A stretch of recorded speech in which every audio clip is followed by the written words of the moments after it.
오늘 말씀은 에스겔 37장 1절부터 14절입니다. 에스겔 37장 1절부터 14절입니다. 여호와께서 권능으로 내게 임재하시고 그의 영으로 나를 데리고 가서 골짜기 가운데 두셨는데 거기 뼈가 가득하더라. 나를 그 뼈 사방으로 지나가게 하시기로 본즉 그 골짜기 지면에 뼈가 심히 많고 아주 말랐더라. 그가 내게 이르시되 임자야, 이 뼈들이 능히 살 수 있겠느냐?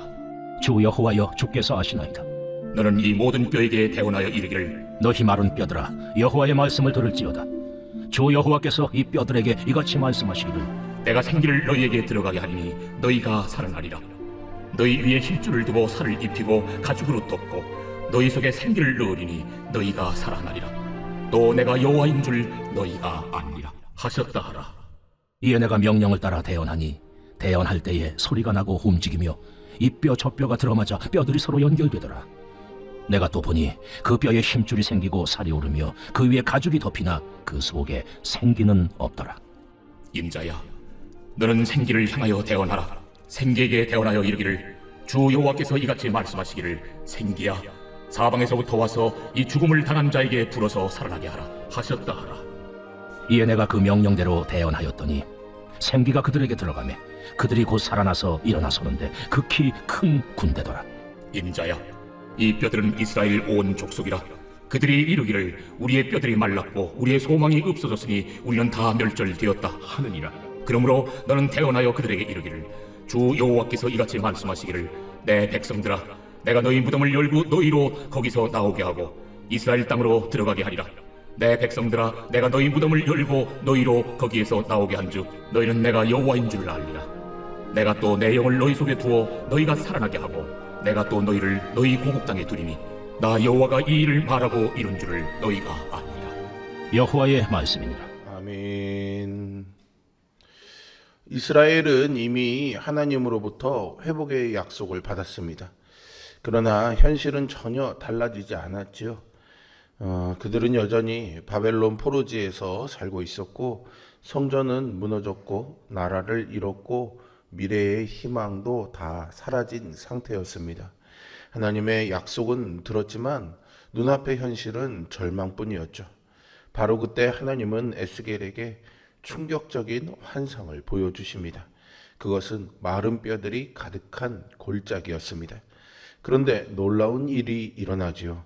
죽어 흩어져 있던 그 뼈들이 하나님의 강한 군대로 일어서는 것입니다. 도대체 어떤 일이 이렇게 일어날 수가 있을까요? 오늘 말씀을 통해서 절망을 생명으로 바꿔주시는 하나님의 은혜를 함께 살펴보겠습니다. 본문은 여호와의 권능이 내게 임하여 라는 1절의 말씀으로 시작이 됩니다. 여기서 권능이라고 번역된 표현은 문자적으로는 직역하면 여호와의 손이라는 뜻입니다. 성경에서 하나님의 손은 하나님의 능력과 주권적인 그런 인도하심을 의미하죠. 즉 에스겔은 우연히 골짜기에 간 것이 아니라 하나님의 손에 붙들려 그곳으로 인도된 것입니다. 더욱 놀라운 것은 하나님께서 에스겔 골짜기 한가운데 세우신 후에 곧바로 기적을 보여주지 않으셨다는 사실입니다. 2절에 보시면 사방으로 지나가게 하셨다라는 표현에는 이리저리 돌고 또 도는 반복의 뉘앙스가 담겨 있습니다. 하나님은 먼저 에스겔을 뼈들 사이로 이리저리 지나가게 하셨습니다. 한번 그냥 쑥 지나가는 것이 아니라 뼈 하나하나를 확인하듯이 그 참혹한 현실을 낱낱이 직시하게 하신 것이죠. 하나님은 에스겔의 눈을 가리지 않으셨습니다. 오히려 그로 하여금 절망을 축소하거나 미워하지 않고 있는 그대로 마주하게 하셨죠. 현실을 피하지도 외면하지도 않게 하신 것입니다. 그리고 에스겔은 2절에서 한 가지 사실을 분명히 확인합니다. 본즉 그 골짜기 지면에 뼈가 심이 많고 아주 말랐더라라고 되어 있죠. 여기서 아주 말랐다라는 표현은요, 단순히 죽은 지 얼마 되지 않은 시신이 아니라 오랜 시간 광야에 방치되어서 살도 힘줄도 다 사라지고 뼈만 하얗게 바래버린 상태를 가리킵니다. 백골 상태라고 볼 수 있겠죠. 인간의 어떤 의술로도 그 어떤 노력으로도 되돌릴 수 없는 완전한 사망의 상태입니다. 3절에 보시면 하나님은 바로 이 자리에서 에스겔에게 물으십니다. 인자야, 이 뼈들이 능히 살 수 있겠느냐? 이 질문은 에스겔의 지식을 물은 것이 아니라 그의 믿음을 시험하는 질문이었습니다. 인간의 상식으로 본다면야 당연히 아니요가 답이겠지요. 그런데 에스겔은 섣불리 자신의 판단을 말하지 않습니다. 주 여호와여, 주께서 아시나이다 라고 답하죠.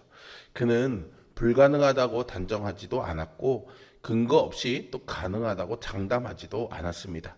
다만 이 문제의 답을 오직 하나님께만 맡겼습니다. 이 대답은 무지를 인정하는 말이 아니라 하나님의 전능하심을 신뢰하는 믿음의 고백입니다.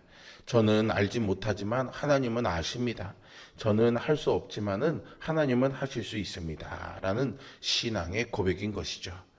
우리의 현실이 아무리 마른 뼈처럼 절망스러워도 그 현실을 부인하지 않으면서 동시에 그 현실보다 크신 하나님을 바라보는 것입니다. 우리의 삶에도 이런 마른 뼈와 같은 현실이 있습니다. 아무리 노력해도 회복되지 않는 관계, 반복되는 실패, 오랫동안 응답되지 않는 기도, 식어버린 신앙, 무너진 가정, 그리고 건강의 문제, 해결의 기미조차 보이지 않는 문제들이 있습니다. 우리는 종종 이런 현실을 외면한다거나 애써 잊으려 합니다. 그러나 하나님은 먼저 현실을 똑바로 바라보게 하시죠. 절망을 직면하게 하시는 이유는 우리를 낙심하게 하기 위해서가 아니라 인간의 가능성이 끝난 자리에서 하나님의 가능성을 경험하게 하시기 위해서입니다.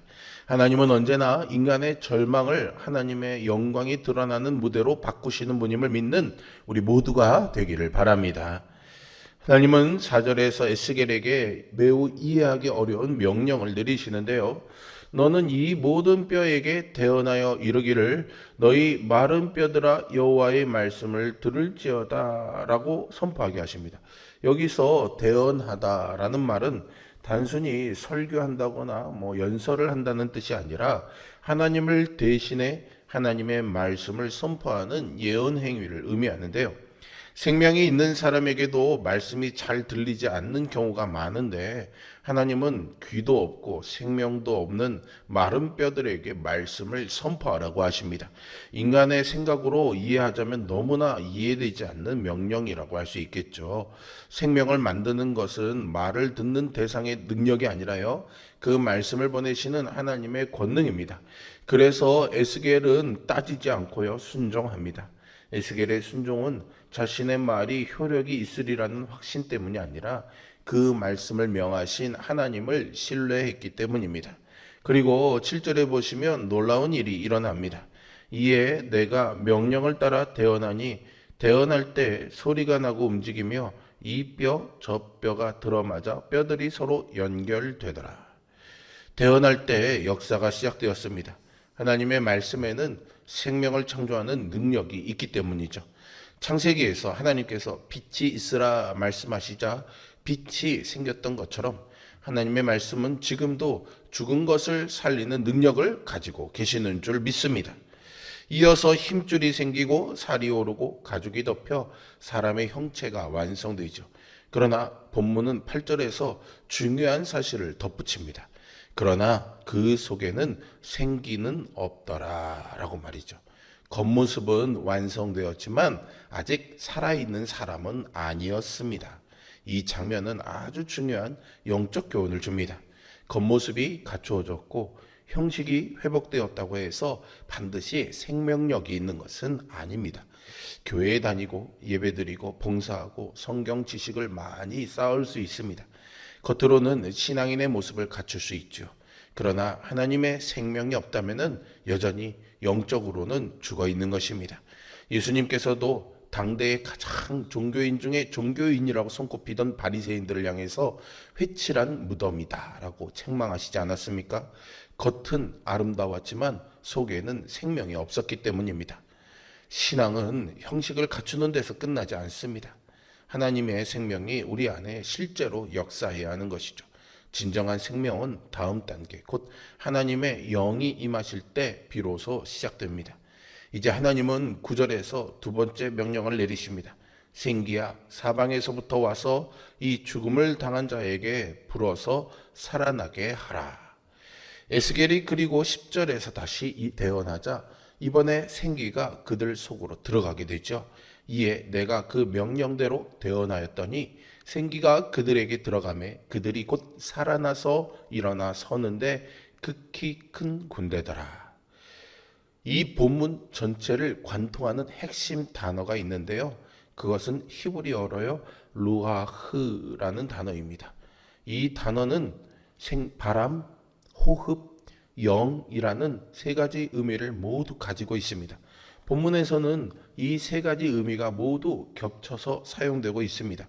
1절에서는 여호와의 영, 5절과 6절에서는 생기, 9절에서는 바람, 14절에서는 내 영, 이렇게 각기 다 다르게 번역되었지만요, 다 동일한 루아흐 같은 단어입니다. 골짜기를 채우던 바람이 곧 생명의 호흡이고요, 그 호흡이 하나님의 영이라는 사실을 우리에게 알려주는 것이죠. 에스겔은 이 단어를 통해서 하나님의 창조 사역과 회복 사역이 하나임을 보여줍니다. 창세기 2장 7절에서 하나님께서는 흙으로 사람을 지으신 후에 그 코에 생기를 불어넣으시죠. 여호와 하나님이 땅의 흙으로 사람을 지으시고 생기를 그 코에 불어넣으시니 사람이 생명이 되니라 라고 말씀하셨죠. 여기서 사람에게 불어넣은 생기 또한 히브리어로 루아흐입니다. 에스겔 37장은 바로 이 창조 사건을 다시 떠올리게 하는 거죠.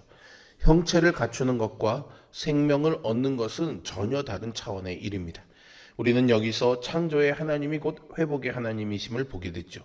죄로 인해 죽은 백성을 하나님께서 다시 창조하시는 것입니다. 태초에 무에서 생명을 지어내신 그 하나님이 이제 죽음 가운데 있는 이스라엘을 다시 살리십니다. 이 예언은 신약에서 더 온전하게 성취되죠.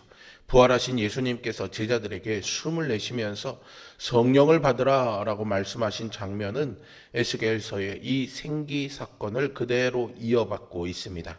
또한 바울은 로마서 8장 18절에서 예수를 죽은 자 가운데서 살리신 성령이 우리 안에 거하시면 그 영이 우리 죽을 몸도 살리실 것이다 라고 선언합니다. 다시 말해 에스겔 골짜기의 부활은 그리스도의 부활 안에서 완성되었고 그 부활의 생명은 성령을 통해 지금 우리에게도 동일하게 주어집니다.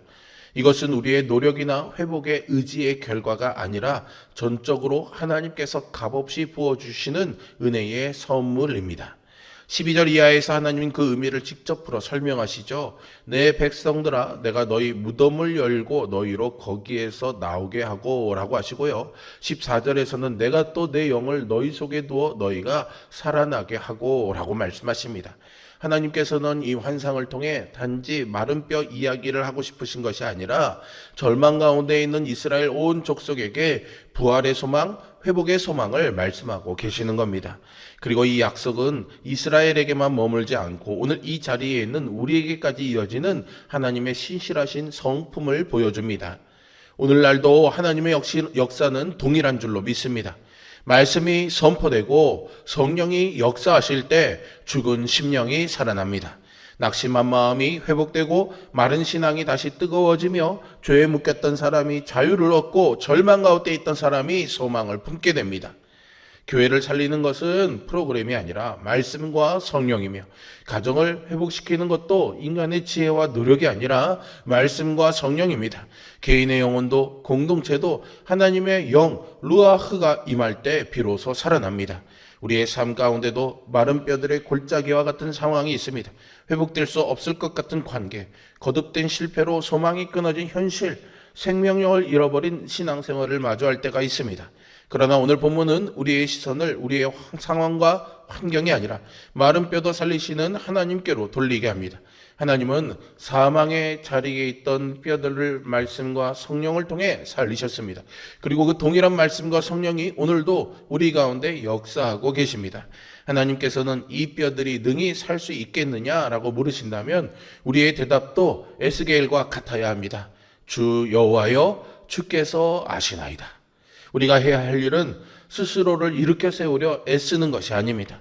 다만 그 말씀 앞에 서서 우리를 살리시는 하나님의 영 루아흐를 구하는 것이죠. 우리의 능력이 아니라 하나님의 능력을 신뢰하는 것입니다. 또한 성령의 바람이 우리 안에 충만하게 불어오시기를 간구해야 합니다. 말씀과 성령이 함께 역사하실 때 하나님께서는 메마른 골짜기에서도 생명의 역사를 이루실 줄로 믿습니다. 그리스도의 부활을 통해 죽음을 이기신 하나님께서 오늘 이 새벽에도 우리 각 사람의 골짜기에 찾아와 주셔서 절망을 소망으로, 사망을 생명으로 바꾸어주는 은혜가 임하기를 우리 주님의 이름으로 축복합니다. 기도하겠습니다. 살아계신 아버지 하나님, 귀한 하나님의 은혜를 오늘 이 말씀을 통해서 다시 한번 우리의 마음에 품게 됩니다. 에스겔의 골짜기와 같은 메마른 뼈들이 우리의 삶에도 얼마나 많은지 모릅니다. 그런 우리 인생의 골짜기에 찾아와 주셔서 이 마른 뼈들이 살아날 수 있겠느냐 물으시는 그 주님의 말씀에 주님이 아십니다 라고 주님께 의지하며 맡기는 우리의 고백이 있게 하여 주시고, 하나님의 말씀과 성령이 충만하게 임재하여 주시어서 죽은 우리의 영, 죽은 우리의 삶에 하나님의 말씀으로 인한 회복이 일어나게 하여 주시고 새로운 창조를 통하여 생명을 누리는 귀한 은혜가 있도록 함께하여 주시옵소서. 청년부 수련회가 오늘 마지막 일정을 가집니다. 무더위 속에서 또 부산에서 홍천까지 먼 길을 올 때 피곤하지 않도록 붙잡아 주시고 안전하게 모든 일정을 마무리하도록 함께하여 주시옵소서. 교회학교 전국대회에 참여하고 있는 김주은 집사님 가정에 함께하여 주시어서 귀한 은혜를 누리고 함께 참여한 예음이가 하나님의 은혜와 자신에게 준 달란트를 마음껏 누리는 시간 되게 하여 주시옵소서. 강지훈 집사님의 남편의 영혼을 붙잡아 주시어서 오늘 주신 말씀처럼 그 메마른 골짜기 같은 심령 위에, 육신의 질병 위에 하나님 생기를 불어넣어 주시어 하나님의 영으로 회복되는 놀라운 역사가 있도록 함께하여 주옵소서. 예수 그리스도의 이름으로 기도합니다. 아멘.